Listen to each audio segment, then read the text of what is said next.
Trading Races is a new party game where players argue about what it means to be Black in America.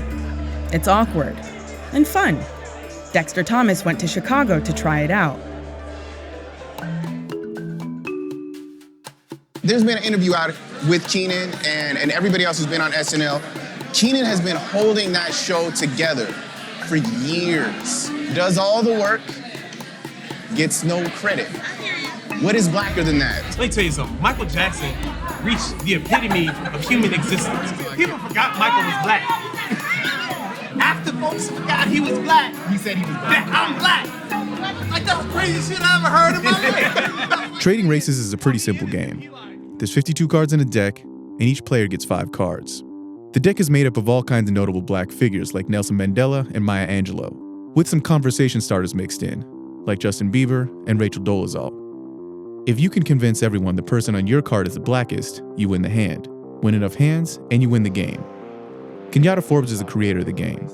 How did you come up with the concept for this game? I had a weird graduate art school experience. Had a professor tell me as a white woman, it was her, she wanted to take me out of my victimhood. I'm sorry, what? Yeah. She put up images of lynchings, and my whole cohort of colleagues during grad school were all white. And she was like, Kenyatta, how does this make you feel?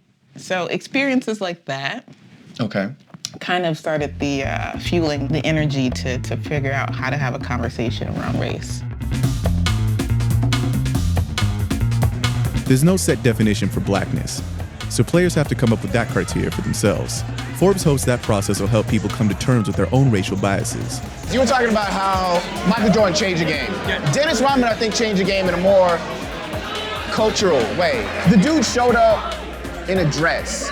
As humans, we're kind of trained to put things into categories. And that's how we build our understandings. It's a game that, I mean, even me playing it, sometimes I'm like, damn, why did I think that? Like, that's fucked up. In the game, you're literally pitting Black people against each other. Is that a bad thing? You know, there's always a pro and con to every situation. So potentially, it has the opportunity to highlight Black joy and Black positivity. You could be arguing the best parts about what somebody's contributed. The game also comes with wild cards, so players can add someone who isn't already featured in the deck. Nat Turner, revolutionary, uprising, led a revolt.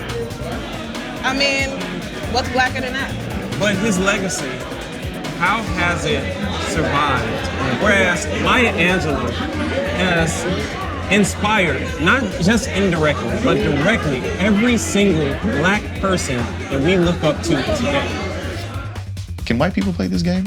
I've played it with engineers and developers who are predominantly white in a predominantly white space. So I've seen all cultures, races play this with no issue. Really, it's not uncomfortable at all? It's supposed to be uncomfortable, though. Clarence Thomas has been around for fucking ever, and he's actually helped lead the civil rights movement, just like with what he's done, like through television and everything in that sense. Like it's. I'm thinking of the wrong person right now. Winning a round of Trading Races doesn't leave you with the same sense of joy you get from playing most card games. In fact, it can be a little bittersweet. First of all, I don't think anybody technically wins until society gets to a point where they're not putting people in a box as to what it means to be Black, then nobody will ever win.